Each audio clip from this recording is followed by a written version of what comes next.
Hello, my loves. I thought that since I can't be with you for Christmas, if I sit down in front of my tree and you sit down next to your tree, we can pretend that we're together while I read "Twas the Night Before Christmas." Okay, get comfy. Here we go. 'Twas the night before Christmas when all through the house not a creature was stirring, not even a mouse. The stockings were hung by the chimney with care, in hopes that St. Nicholas soon would be there. The children were nestled all snug in their beds, while visions of sugar plums danced in their heads.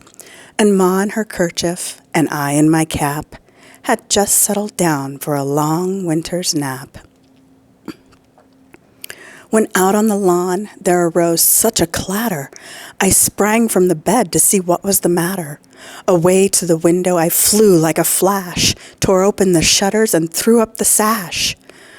The moon on the breast of the new-fallen snow gave the luster of midday to objects below, when what to my wondering eyes should appear but a miniature sleigh and 8 tiny reindeer.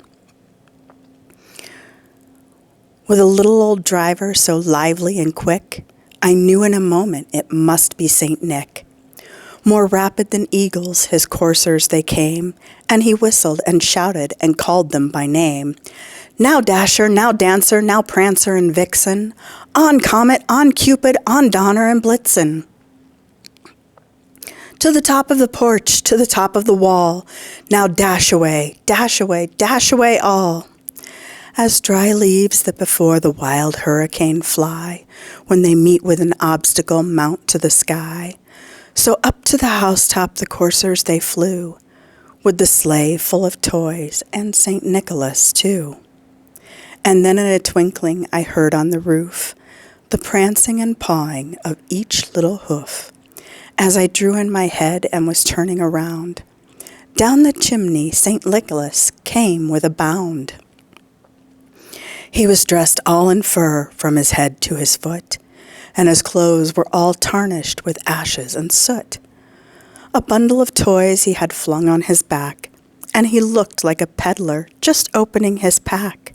His eyes, how they twinkled! His dimples, how merry! His cheeks were like roses, his nose like a cherry.